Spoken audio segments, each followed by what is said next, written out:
Kimberly Lam and welcome to the very first episode of Nanyang Spectrum for this semester. In today's lineup, convenience comes at a hefty price for students buying a cup of coffee at Spruce. Get ready for some wet and wild fun at this year's Surf and Sweat at Sentosa Island. In Let's Talk, they're willing to put their health at risk. Meet the Boulevard Babes as they strut the night away in their stilettos, serving up drinks in bars for the money, from stiletto to survival. The initial excitement over the coffee shop Spruce has turned to disappointment as students found the prices for microwavable food to be on the high side. But with the increased trend of eating in fancy cafes, it appears to be no surprise to just how much some people are willing to fork out to savor the experience of being hip.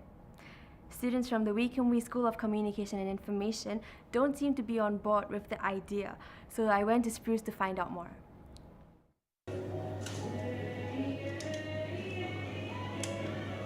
The initial excitement over Spruce opening has become disappointment as students found out about microwavable food selling at exorbitant prices.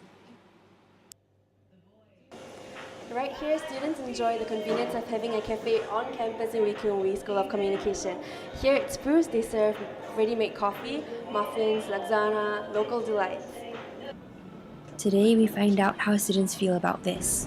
I feel that they should put in more variety of the food and more effort into preparing the food because most of it are pre-prepared and straight away you have to microwave it, so I don't think it's really worth the prices. No, I don't think I'll buy from Spruce because I feel like their prices are a bit too high and I'd rather just go to Canteen B, which is only like a 5-minute walk away, and the prices are much lower, so yeah, I'd rather go there instead.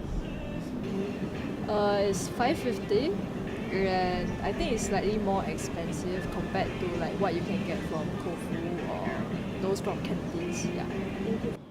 There are still customers who return to Spruce despite the preference for cheaper meal options on campus. The friendly staff at Spruce and their customized drink services keep patrons returning for more. It's a very nice place, it's very convenient, very nice people, very friendly people, and very good food. So we've heard how students feel about the prices here at Spruce. Will they continue patronizing Spruce, or are Spruce's days here on campus numbered? Only time will tell, but for now, I'll have to enjoy my matcha soy latte in its Starbucks environment. This is Kimberly Lam from Nanyang Spectrum. Spending time with your loved ones is important. As they say, a family that eats together stays together. But finding that perfect restaurant may be a problem. Well, look no further as our very own reporter Brenda Kang brings you to a perfect eatery with a feel-at-home vibe.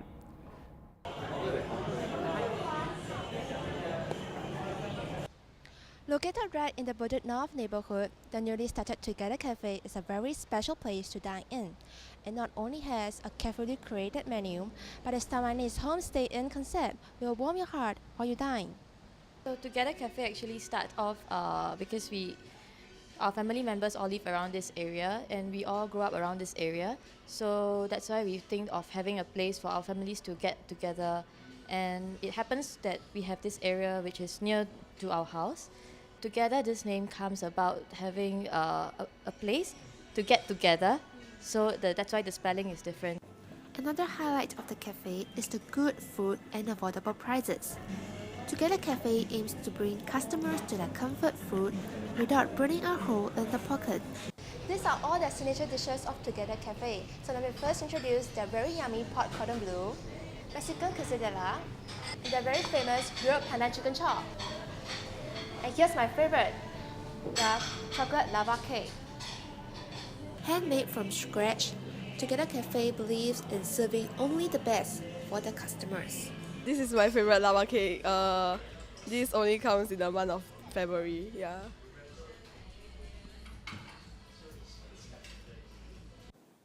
One special feature of this cafe is the meaningful quotes on the walls. With the use of these quotes, it not only makes the surroundings visually interesting, but also inspires diners to think positively. Design-wise, it's from my cousin. She's Wei Ling. She's an architect, a graduate from NUS. So she comes up with all the designs and the concept of this shop. Yeah. So having the quotes around this shop, sometimes when you're stressed, you come here, have a cup of drink, taking a look at the quotes to actually motivate you in some ways. Are you feeling inspired right now? Why not inspire others by sharing your favorite quote?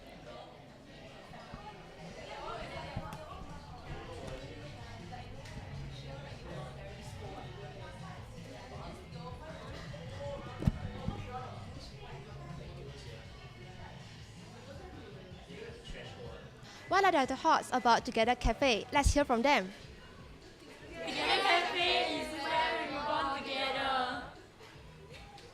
If you're looking for a cozy and homely place to gather and chill with your friends, this is definitely the place for you.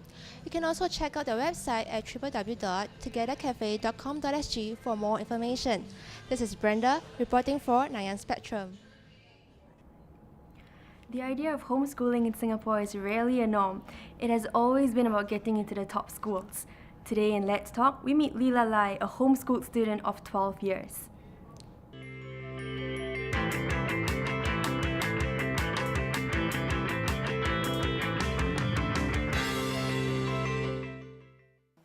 She has completed 12 years of private education and was awarded a diploma certifying her completion of high school. All this from the confines of her own home. And now she is enrolled to NTU to pursue her bachelor degree in communication. Joining me today is Leela Lai. Hi. Hi. So why do you decide to be homeschooled, or your parents decided it for you? Yeah, it was my parents' choice. Yeah, I didn't really have a say in it, but I would say that yeah, it was an interesting experience. Really? So what do you think is the main takeaway of being homeschooled? Well, it's very different from public school, so I can't really compare, but I would say that it's one thing that I learned is how to study on my own. A lot to do with self-discipline to get things done. Wow. So 12 years, so that means primary, secondary education and something like JC education involved. Yeah, that's right. So after that, what kind of results did you use to come into NTU? Okay, upon completion, you get a high school certificate. It's called a diploma. But that in itself is not really sufficient to get into uni. So I took the SATs and used my results from that to get into NTU. Okay, cool. So why communications? To be honest, I've always liked writing, and nothing else really appealed to me. So yeah, but I still took a long time to decide. Like that? It was actually when I came for an NTU open house event, and I heard Mr. Duffy give a talk about how you can really use writing. Like journalism is not dead yet. That's the thing that I got out of that. Yeah, that was what convinced me to go into journalism. So I can safely say that you're definitely going to specialize in journalism. Yes, definitely. Okay, cool. Do you recommend homeschooling to Singaporeans?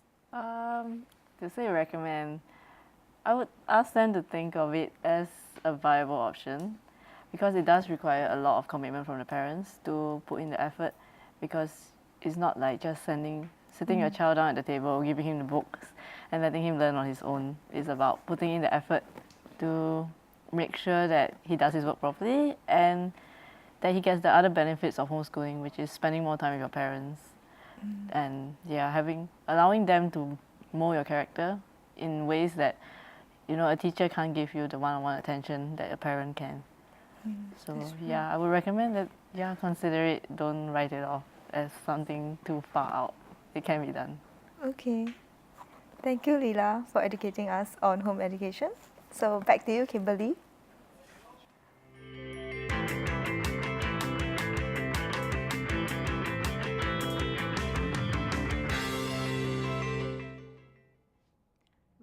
Reuse, repurpose. That's the message that Clothes Call, an FYP campaign, aims to give all clothes a new lease of life.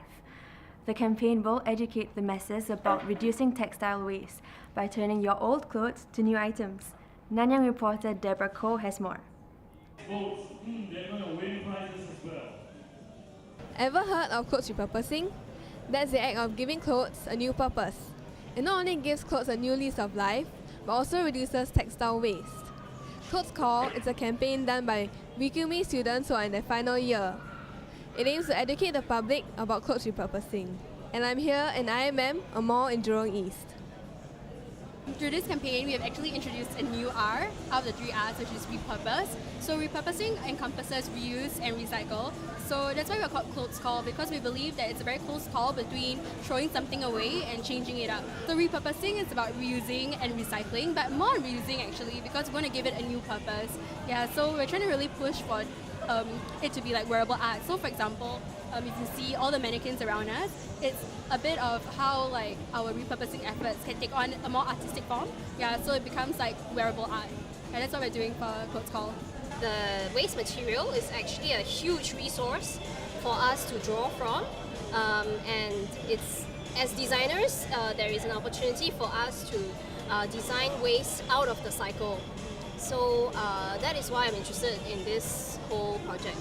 So they came here to have these activities where they can learn how to recycle items that is being used at home.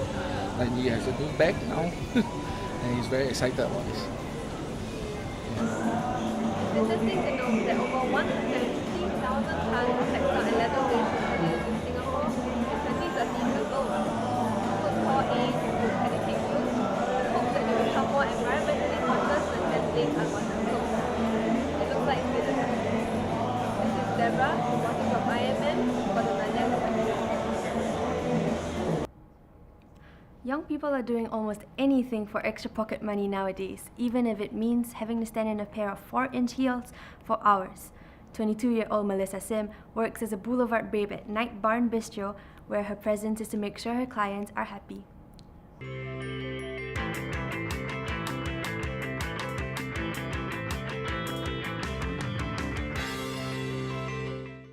Every weeknight, she dolls up with full makeup, luscious red lips, and sky-high stilettos. She will greet you with an ever-ready smile, take your orders, and bring you freshly dressed deals. After all, it's just another day at work for Boulevard Babe, Melissa Sim. Hi, Melissa. Hi. So, how did you get into this line of work? I guess because my friend actually introduced me to this kind of part-time job. At the same time, I guess I was studying and I needed extra pocket money, and this line of work is pretty good for extra pocket money. Oh, yeah. okay. But you should have known about the heels part. Yeah, so do you think that there's health issues concerned with standing so long? At first, I didn't really think about that, but the more I work, the more I'm concerned about it as well. Yeah. Because the pain is kicking in. Yes, that's right. It's not really good for your legs. Yeah. Your back? Back is fine, but more like, because heels are really high, and you tend to have like really sore feet after work, so that's pretty bad. Okay, so do you regret a little? If I'm still in school, I wouldn't regret, but now I'm off school and I would definitely want to get off Boulevard. Yeah. Oh, okay. So what kind of crowd does the Boulevard Bar kind of attract? Boulevard crowd, they usually go with regular customers. They're like white collar worker, you know, like people who know about Boulevard, you know, like regular customers. So yeah, pretty much about that. So have you encountered any funny stories, like someone hitting on you and you don't know how to shake them off or something like that? Yeah, we do get that, but I think because for us, our company has a lot of policies. Like, example, we cannot stay at the table for more than 5 minutes. Oh. So even though the customers would want to, like, you know, hit on us or want to get touchy with us, our managers or colleagues will actually, like, you know, pretend to call us away. It kind of also protect ourselves, you know, like the company is actually protecting us for that. So, yeah. Okay, that's great. So do you have any tips on how to politely decline a customer if the customer were to immediately ask you for a number? Oh, actually, I think that's what all Boulevard girls would do. We would say like, oh, sorry, but we're not allowed to give you our numbers. And it's true, we're not allowed to because there's a lot of cameras all around. And that's our criteria. We won't be able to give our numbers out to customers. You know, even though you see like a really cute guy, you know, but nah, that's not going to happen. After work? After work. If they stay, but usually after work, we can't really go off with our Boulevard uniforms. We have strict criteria for that. So yeah. Okay. So you're not gonna stay long, right? I suppose. I guess for part-time in Boulevard, you won't want to stay long there because it's not good for, like, you know, your feet and everything. And I mean, it's just waitressing. Unless you really want to, you know, be a waitress your whole life, then Boulevard is a good place for really quick and easy money. Okay. So yeah. So what are your future plans? Like, what do you intend to do? Oh, I'm actually freelancing in digital media marketing right now. So I'm actually planning to walk towards that directions, but bit by bit, slowly, because I just graduated. So yeah. Oh, okay, that's great. So, would you recommend this to what kind of age group of students? Because it sounds like the place is a bit dangerous. Quite true, but I guess it really depends on yourself, whether you're comfortable in working in that kind of environment. Would you actually get affected by how the customer sees you, you know, how they actually glare at you from top to toe? It really depends on whether you're comfortable with that. Age group, I wouldn't really state an age group, but Boulevard has policies, you know, you need to be 18 and above. 18 and above. So yeah, I guess 18 and above. Oh, yeah. Okay. That's great. So thank you, Melissa, for letting us know about this bar and bistro. So back to you, Kimberly.